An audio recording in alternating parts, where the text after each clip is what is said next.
Kita nikah habis 1 tahun 2 tahun terus pilihat istri, pilihat mama di rumah jo, istri tidak ikut, jadi sampai sana mama tanya, "Telupu istri?" Lalu kita kasih tahu, bilang badan agak kurang enak sedikit. Terus mama bilang, "Ih, perempuan." Itu hari saya bilang, "Lihat orang baik-baik." Nah, kira-kira kalau mama ngomong begitu, pulang kasih tahu istri. Pulang pas ini istri tanya, "Su pulang pak?" "Iya." Mama bilang apa? Mama bilang, "Itu hari mama su bilang, cok kawinnya itu jangan lu berani ngomong tua begitu."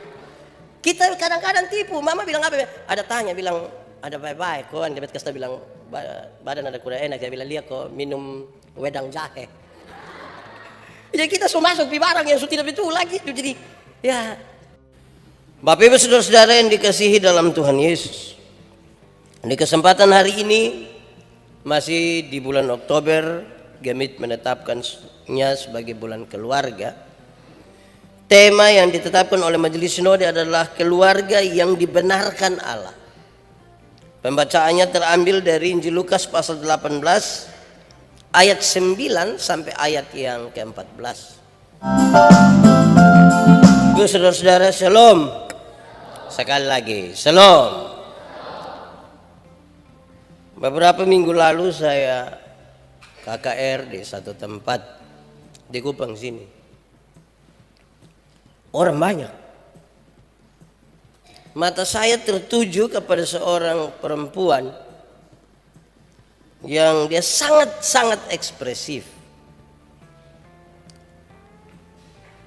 Di akhir saya tahu kalau dia punya gangguan jiwa sedikit. Saya sapa semua orang secara merata, standar, termasuk dia. Tetapi saudara, waktu sudah habis ibadah, para pendeta dan orang-orang 1-2 pejabat itu datang pegang tangan dan saya. Tidak lupa juga yang perempuan ini datang. Dia terobos itu orang-orang. Dia bukan saja mau pegang tangan. Nah, Pak Pendeta Yandi kan harus menjaga citra diri supaya tetap harus jadi orang baik toh. Jadi saya pegang tangan, semua juga standar, termasuk dengan dia. Tetapi rupa-rupanya dia berpikir lain. Dia buka dia punya masker. Dia buka dia punya mulut. Dan dia bilang, "Saya pun gigi ini tergoyang semua, Bapak." Dia minta saya cabut dia punya gigi salah satu. Bukan saja meminta, dia tarik saya pun tangan suruh kasih masuk di sini. Saya tidak mau menceritakan gambaran keadaan mulutnya, tapi memang berat. Saya mau tanya saudara, menurut saudara saya perlu melakukan sesuatu untuk itu kok? Perlu kasih masuk tangan, aduh ini kita goyang, begitu. Saya sebenarnya marah saudara. Apalagi orang-orang di situ sudah bimpah. Kenapa saya memulai dengan kisah ini? Kadang-kadang kita ini punya jabatan. Kadang-kadang kalau kita punya kelas sosial, kita punya kecenderungan untuk mengabaikan orang itu sangat tinggi. Apalagi kalau ternyata yang orang itu melakukan sesuatu yang tidak mengenakan kita punya hati.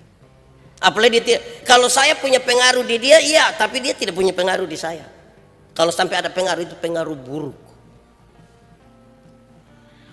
Saya merenungkan ini berkali-kali untuk menemukan memang kita punya godaan untuk itu. Tema kita itu keluarga yang dibenarkan. Memangnya saudara-saudara, kalau ada dalam satu keluarga, semua orang merasa bahwa dia dibenarkan oleh Allah, keluarga itu pasti baik. Suami istri pasti baik, kakak adik pasti baik-baik. Tapi kalau tidak mulai dari berpikir dibenarkan oleh Allah, tidak bisa. Saya kasih contoh. Kalau kenapa rumah tangga itu berkelahi tidak selesai? suami istri itu bertengkar, berkelahi, tidak pernah selesai? Ya jawabannya ini. Karena semua rasa diri benar. Kalau saya rasa diri benar, saya punya istri rasa diri benar, kami dua sama-sama ingin memenangkan pertarungan. Kami dua bertahan untuk tidak mau bicara. Padahal Tuhan cipta kita ini untuk bicara, berkomunikasi satu dengan lain. Tapi karena kita baku marah dan sama-sama rasa diri benar, ini dua-dua tahan diri tidak mau bicara. Ini termasuk yang baru pacaran dong. Kamu pernah bertengkar dengan pacar kok?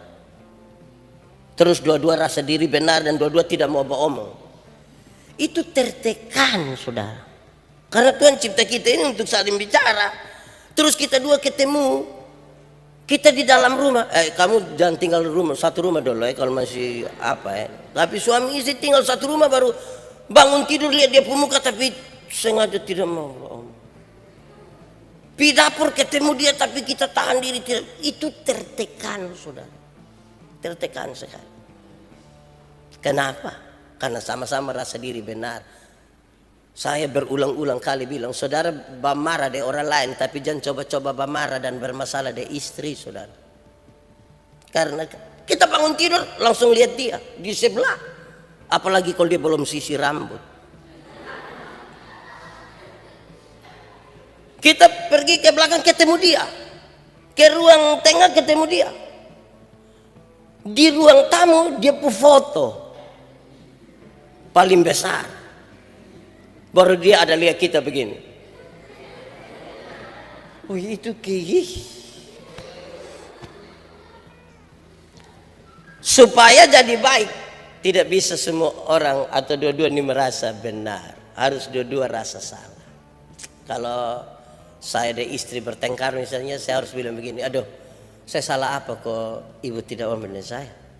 Terus ibu juga berpikir, kenapa kok saya salah apa sampai Pak Pendeta tidak mau benar saya. Ibu jangan panggil saya Pak Pendeta, suami. Kalau sama-sama rasa salah, kita pasti ngomong Bapak. Di soal itu kan kita sama-sama rasa diri benar. Baku omong tidak. Kita lebih banyak baku jauh. Dari keluarga-keluarga baik yang ada ikut di sini, baik yang sementara ikut live ini di rumah. Lihat kau ini bicara sudah. Lihat kau bicara. Sebab kan tertekan kita pun hidup. Kenapa ini penting, saudara? Ada satu kali Tuhan Yesus mengungkapkan perumpamaan yang baik ini. Dia berbicara tentang seorang pemungut cukai dan seorang Farisi. Seorang Farisi itu, saudara-saudara, kita sama-sama tahu bahwa Farisi itu adalah pemimpin spiritual. Mereka punya jabatan di dalam agama. Yang kedua itu adalah pemungut cukai. Pemungut cukai dianggap oleh masyarakat Yahudi itu sebagai sampah dan orang berdosa, tapi dia punya jabatan juga. Kerajaan Roma taksir pendapatan dari satu daerah. Terus dia lelang itu jabatan. Siapa yang mau pungut? Yang pungut inilah pemungut cukai. Dia boleh makan dari apa yang dia pungut dan berikan kepada pemerintah Roma. Orang-orang menganggap dia sampah dan orang berdosa, sehingga dia disejajarkan betul dengan orang-orang berdosa. Tapi dia punya jabatan dalam masyarakat karena dia pemungut cukai. Lalu saudara-saudara, kita melihat apa yang Tuhan Yesus sampaikan ini. Dorang dua sama-sama datang ke bait Allah untuk berdoa. Dua-dua datang ke bait Allah untuk berdoa. Bagaimana orang Farisi ini digambarkan? Dia memang bicara dalam hatinya. Tapi dia bicara dalam hatinya penuh keangkuhan.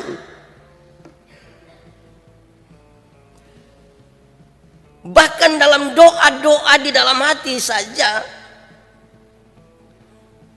dia sempat untuk mengatakan bersyukurkan dia tidak seperti orang berdosa itu.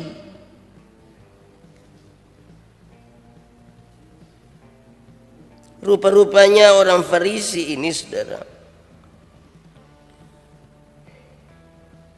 badannya datang ke bait Allah, suaranya dia mau tujukan kepada Allah, tapi hati dan hidupnya tidak tertuju kepada Tuhan. Pemimpin agama yang berseru-seru kepada Tuhan, tapi hati dan hidupnya tidak tertuju kepada Tuhan.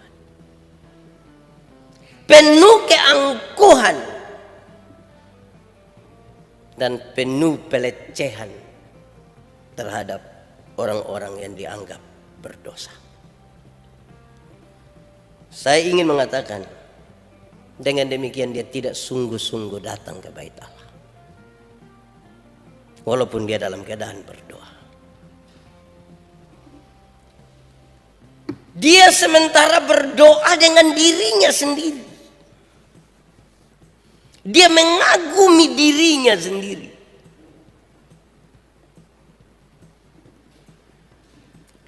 Bahkan kekaguman itu punya alasan, karena dia sudah berusaha begitu rupa untuk melakukan hukum Taurat. Puasa yang dianjurkan hanya 1 kali, dia lakukan 2 kali,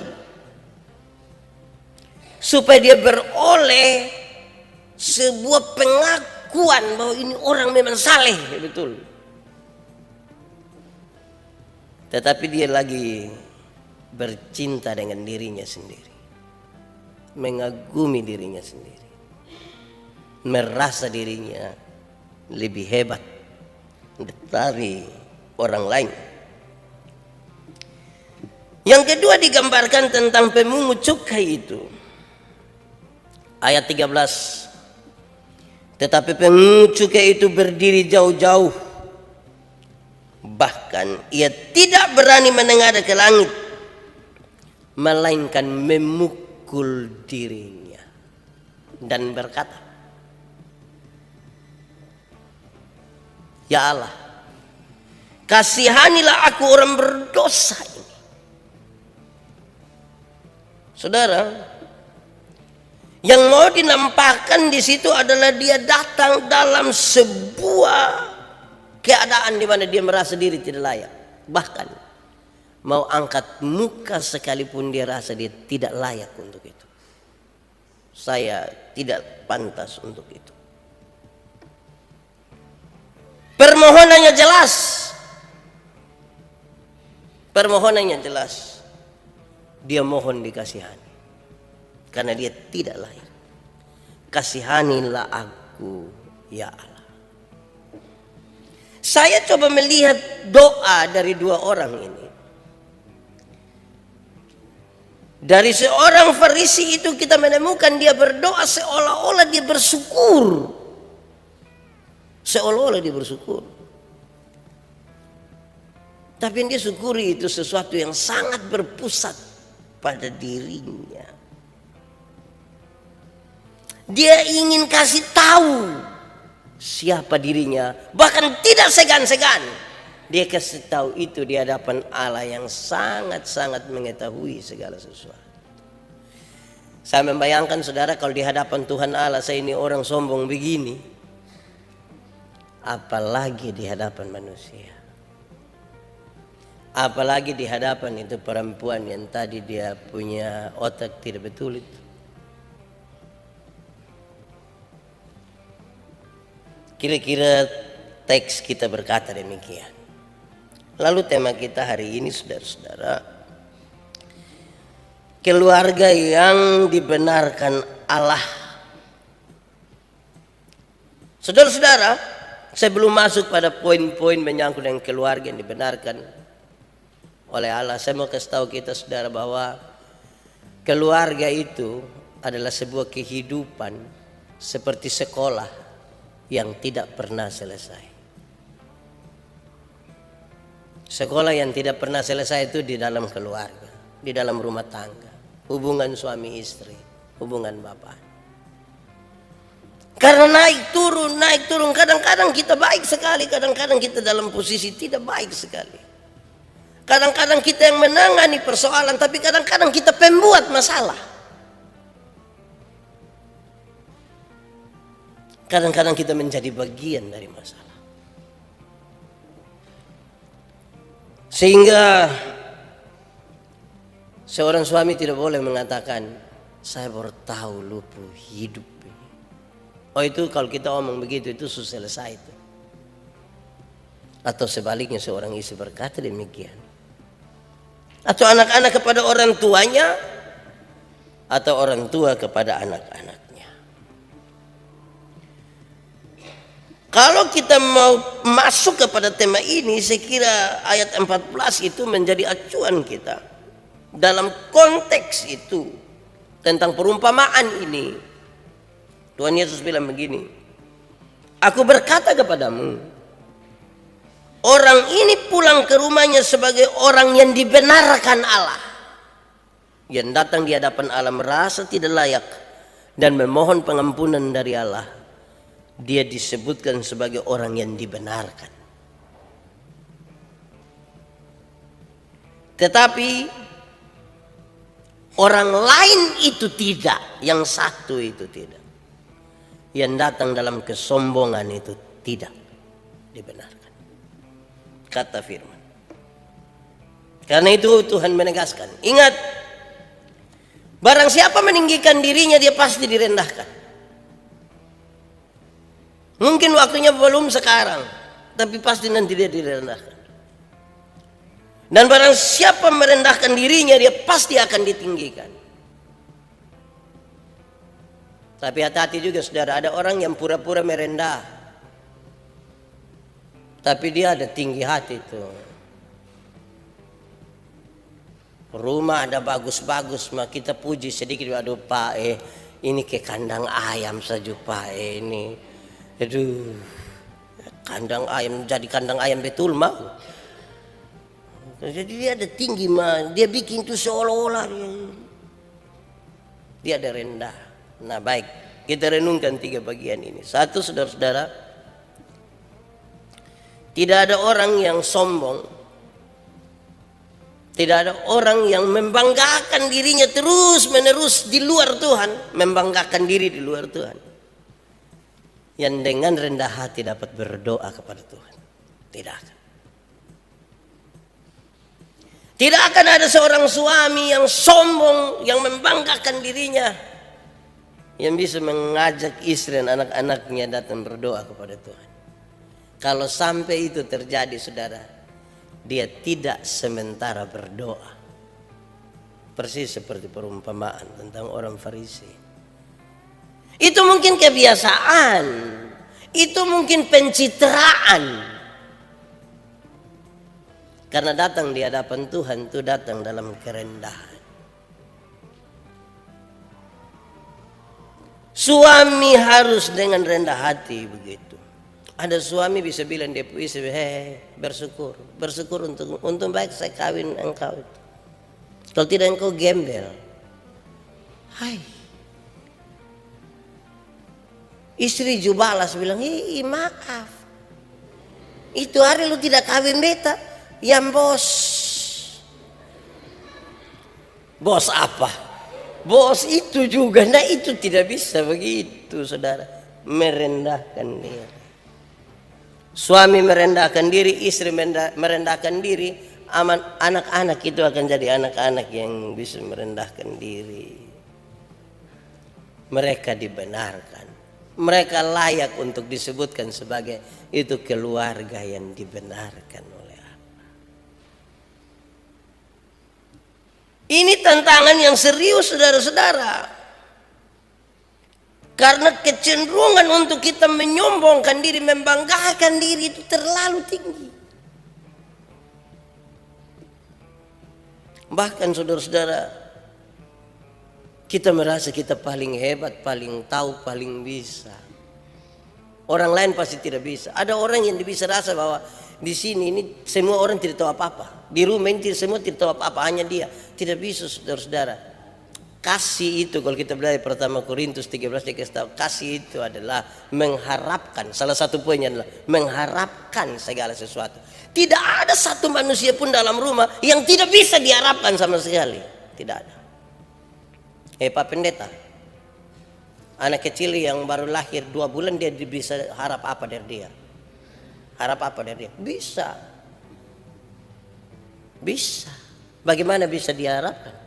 Dia diharap. Kadang-kadang suami istri bertengkar, saudara. Dong pun pikiran hanya satu. Untung baik ini, untung baik. Apalagi anak muka ke saya. Mau kastingnya dia berarti kastingnya dan dia pun mama. Kastingnya dia pun mama berarti kastingnya dia. Kira-kira ini anak bisa diharapkan atau tidak? Makanya dong bilang anak-anak itu pengikat dalam keluarga. Tidak ada satu orang pun dalam rumah yang tidak bisa diharapkan. Supaya istri dan suami jangan saling merendahkan. Jangan sampai ada yang bilang dia pun istri atau bilang dia suami, bilang Pak Pendeta piju sampai itu manusia yang di rumah itu tidak bisa. Aduh, tidak bisa ada manusia itu hanya patung apa dia. Gambar saja, memangnya kita nikah dengan gambar? Jadi kerendahan. Tidak ada orang yang sombong, yang terus-terus mengagungkan dirinya, yang bisa mengajak orang lain berdoa dengan sungguh-sungguh, yang bisa mengajak rumahnya untuk datang menyembah dengan hati yang tulus. Saya juga kasih ingat teman-teman adik-adik yang menyanyi ini, kamu mesti merendahkan diri. Supaya penyembahanmu menjadi megah. Megah dalam kemuliaan. Saya pikir begini. Dulu pertama kali berkhotbah itu kan gak matar. Berdiri di mimbar itu sengaja tarik-tarik celana begini kok kuat hati dengan Tuhan nih. Itu malam tidak bisa tidur, saudara. Tidak bisa. Berdoa Tuhan Yesus tolong kau. Besok pagi ini aduh. Tapi karena terus kita punya godaan untuk persiapkan khotbah tidak pakai berdoa lagi. Mulai andalkan kita pun kemampuan. Tidak berdoa lagi, tidak baca Alkitab, cari duluan buku tafsiran. Para pimpinan pujian dong itu dulu waktu pertama kali bilang nanti acara ini yang kau pimpin, itu malam dia tidak tidur, berdoa. Tuhan tahu saya tidak layak. Sampai tulis di grup bilang teman-teman mohon dukungan doa karena ini saya akan. Itu baru pertama kali. Dia menyanyi juga standar sekali, dia maju itu dengan teduh dia membagi. Saya sebenarnya tidak layak tapi saya suka kesempatan yang Tuhan kasih ini. Dia menyanyi, ku tahu Tuhan pasti buka jalan. Ini waktu masih hati penuh kerendahan dan tahu kekurangan. Tapi mulai bagus sedikit kok agak sombong. Dia pun improvisasi tuh. Ku tahu Tuhan pasti buka. Tidak salah tuh dia improvisasi. Tidak salah kan? Atau salah? Tidak salah. Dia pun salah tuh apa yang ada dalam kedalaman jiwanya. Itu dia pun soal di situ. Supaya kita belajar, ingat orang-orang yang sombong tidak akan mengajak orang. Teman-teman yang menyanyi pulang belajar dari Mazmur 150. Pujilah Tuhan.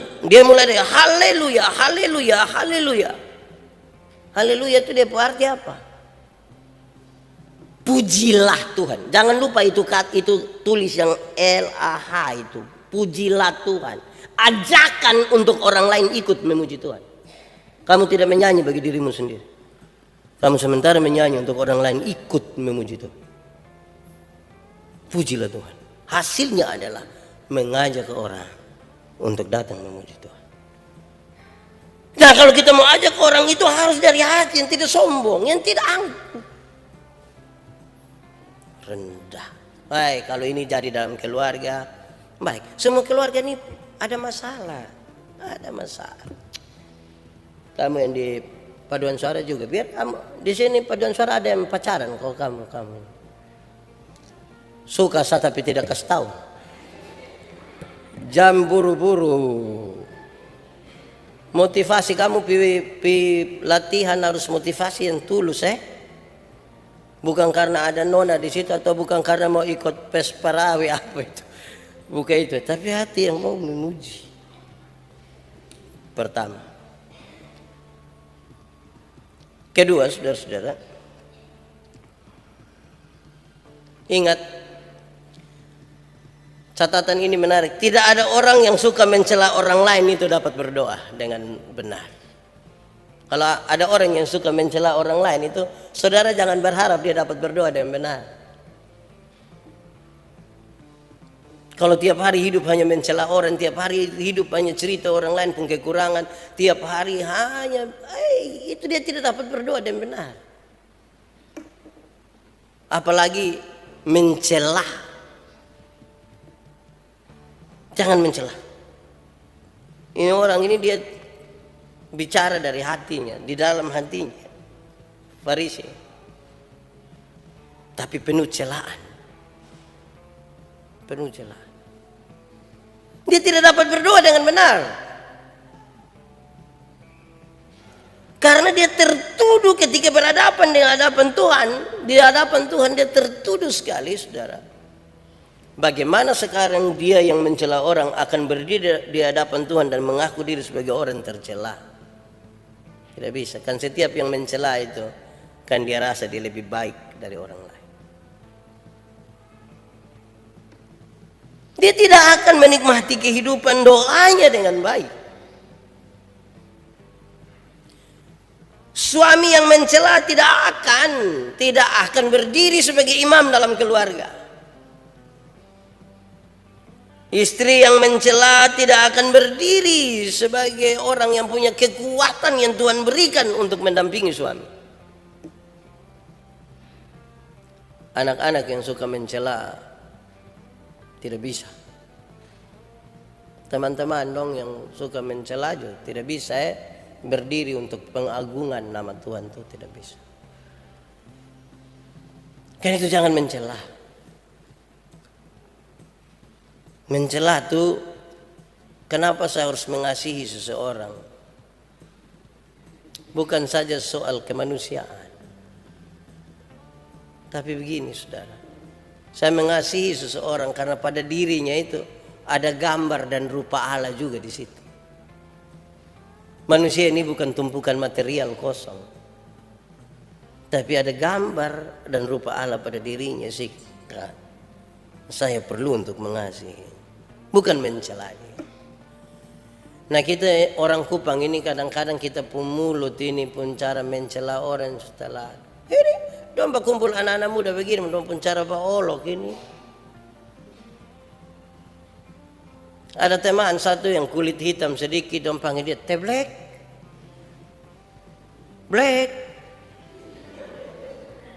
Terus yang itu satu datang ke bilang selom. Yang suka mencela tuh bilang suara ada tapi orang di mana? Coba senter dulu. Bayangkan kalau kita hidup begini penuh celaan kepada orang lain. Tidak bisa. Orang badan besar juga dia omong. Tapi dia bikin halus. Saya pernah bilang kadang-kadang kita bilang saya dari mana? Saya dari tadi di sini.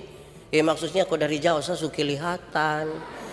Omong kayak enak ini, tapi dia ada olok orang ini. Dia omong dari mulut yang pun enak, sepertinya tidak ada soal. Ini nih saudara kalau terbawa ke dalam rumah tangga ini tidak bisa. Satu akan omong satu. Saya orang Timur, saya punya istri orang Sabu. Mungkin kita main gila, kan kami tidak mungkin kami yang dalam keluarga itu tidak mungkin saya punya istri setiap hari hanya berkelahi, pukul, kan tidak mungkin. Kami baik-baik saja, tapi bisa saja anak pun cerita begini, kita langsung ikut Sabu dong kok begini. Kalau orang Sabu tidak tahu apa-apa. Kadang-kadang kalau anak satu lagi bilang, itu Timur dong, itu Timur. maksud baik ini. Tapi kita omong. Akhirnya jadi biasa. Mencela sudah jadi barang yang biasa saja. Tidak bisa. Itu akan bawa ke upaya untuk pandang remeh orang lain. Kalau kita pandang remeh orang lain tidak bisa. Saya belajar dari satu pimpinan bank. Dia bercerita ke saya satu kisah yang saya kira cukup inspiratif. Dia orang yang rajin sekali, saudara. Ketika dia jadi salah seorang pimpinan di salah satu bank di Jawa Timur, saya lupa dia sebut mana, saya lupa. Dia bilang begini, datang dia punya sopir dan cleaning service atau apa lah, pokoknya ada orang-orang yang bantu kerja. Saya datang bilang, Bapak, kami minta bicara sedikit dengan Bapak. Oke, baik, silahkan. Lalu dia bilang, ini dua orang yang datang bilang begini, Bapak, kalau semua orang di dunia ini baik seperti Bapak begini, semua orang di dunia ini baik seperti Bapak begini, maka kami yang orang-orang bawah ini akan kehilangan makan minum dan istri anak kami tidak akan mendapat apa-apa. Kenapa Bapak bilang begitu? Rupa-rupanya dia punya kebiasaan menarik. Sejumlah pimpinan itu kan pintu mobil itu dibuka. Mereka punya tas dibawa oleh anak buah. Tapi ini tidak dilakukan oleh ini orang. Dia buka pintu mobil sendiri, dia pun tas dia bawa sendiri. Jadi dia tanya orang, kamu pun maksud apa? Dua orang ini begini, Bapak, kami ini dibayar untuk buka kasih Papa pintu mobil. Kami dibayar untuk bawa Bapak punya tas. Kalau itu dua hal Bapak sudah lakukan, kami kehilangan pekerjaan. Kami kehilangan pekerjaan. Istri dan anak-anak kami tidak akan makan karena kami dibayar untuk itu. Dia bilang, Pak Pendeta, saya tidak pernah bayangkan kalau itu menjadi soal bagi orang lain. Ini saya bicara status ini. Lantas dia bilang, oke, mari kita deal ya. Kalau nanti engkau buka saya punya pintu mobil, kalau nanti engkau bawa saya punya tas, bukan karena saya menganggap engkau rendah, tetapi karena kita masing-masing bertanggung jawab pada tugas kita masing-masing. Sepakat. Tetap dong melakukan pekerjaan yang di bawah, yang kita anggap tidak punya risiko besar, tapi tidak ada upaya mencela. Dia buka pintu mobil, dia bawa tas, tapi masing-masing bertanggung jawab pada pekerjaannya. Luar biasa toh. Luar biasa. Suami mungkin suami yang bekerja kuat,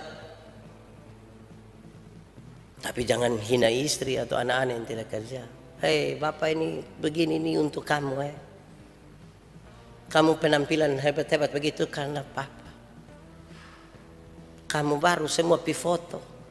Tidak ajak Bapak, tapi Bapak simpan semua saya di sini. Wah, itu bisa begitu. Yang itu mencela itu. Jadi terima supaya baik. Namanya kita tinggal dalam rumah tuh ada sah. Jadi kita pun godaan tuh begitu. Apalagi laki-laki kok dia mulai semakin mapan, kok dia rasa dia oh itu. Dia tidak pandang lagi. Kadang-kadang dia pun kakak itu orang yang mungkin pekerjaannya agak rendah atau dia pekerjaan agak tinggi sedikit. Woi kita lu ada orang tua satu di KBT nasihat saya di Yandi, engkau punya kakak itu umur 60 tahun dia meninggal, engkau 70 tahun baru meninggal, ingat dia tetap kakak, dia tetap kakak. Jangan hanya karena status sosial yang kamu dapat lantas kamu merendahkan orang lain. Ketiga, terakhir, saudara, orang yang tahu bahwa dia dibenarkan oleh Tuhan Allah, maka dia akan menunjukkan dirinya, saudara-saudara, sebagai Orang yang dapat berdoa dengan baik. Saya bicara dia pun kebalikan yang pertama. Orang yang dibenarkan, dia sadar bahwa dia orang yang dibenarkan tuh. Waktu dia tunduk kepala begini, dia berdoa dengan benar. Tuhan, Tuhan, siapa saya ini Tuhan? Saya bukan orang baik. Saya ini hanya dibenarkan. Saya pilih pembimbing tadi Roma 3 ayat 23-24. Kita lihat, kita telah kehilangan kemuliaan Allah kan kita berdosa. Tapi kita dibenarkan oleh kasih karunia. Dan karena itu setiap kali kita berdiam diri dan tunduk kepala begini, Tuhan terima kasih untuk kasih karunia yang membenarkan. Kenapa? Dosa ini sekarang diterjemahkan sebagai sesuatu yang penting orang jangan tahu lah. Atau begitu rupa supaya orang jangan tahu, nah baik. Tapi kalau orang tahu, nah itu yang dia pernah berdosa sudah. Kalau orang tidak tahu, nah tidak apa-apa. Padahal Tuhan tahu. Begitupun dalam hubungan kita di dalam keluarga sebagai suami istri. Saudara, sedekat apapun kita dengan istri atau suami, selama apapun kita sama-sama dengan orang, ingat ada hal yang kita simpan diam-diam dan kita tidak kasih tahu dia. Ada hal yang kita simpan. Pak Pendeta, saya ini paling jujur dari istri. Coba ingat baik-baik, ada yang kita sih. Sebab omong ini tambah perkara, bukan menyelesaikan perkara. Contoh yang ringan ya, jangan pikir ada simpan masalah apa. Contoh kita nikah habis 1 tahun 2 tahun terus pilihat istri, pilihat mama di rumah juga. Istri tidak ikut. Istri tidak ikut, jadi sampai sana mama tanya, "Telupu istri?" Lalu kita kasih tahu bilang badan agak kurang enak sedikit. Terus mama bilang, "Ih, perempuan." Itu hari saya bilang, "Lia orang baik-baik." Nah kira-kira kalau mama omong begitu pulang kasih tahu istri. Pulang pas ini istri tanya, "Pulang Pak?" "Iya." Mama bilang apa? Mama bilang itu hari mama bilang, "Cok kawinnya itu jangan lu." Berani omong tua begitu. Kita kadang-kadang tipu. Mama bilang apa? Ada tanya bilang ada baik-baik. Kok anda kasta bilang badan ada kurang enak. Dia bilang lihat kok minum wedang jahe. Jadi kita masuk di barang yang tidak betul lagi. Jadi ya kalau kita rasa diri bahwa kita semua dibenarkan, ya kita bukan orang baik lah. Yang kita bukan orang benar lah, tapi kita dibenarkan oleh Tuhan. Jadi waktu kita mau berdoa kita tunduk kepala begini, Tuhan terima kasih untuk kasih karunia itu. Orang lain tidak tahu Tuhan, tapi Tuhan tahu. Jadi dia tunduk betul-betul, dia angkat dia hati. Karena tadi saya bilang ini orang datang ke bait Allah, tapi dia tidak sungguh-sungguh hadir di situ, tidak sungguh-sungguh. Sekiranya bagian ini akan menjadi sukacita bagi kita. Tuhan memberkati kita. Mari kita tunduk kepala di hadapan Tuhan.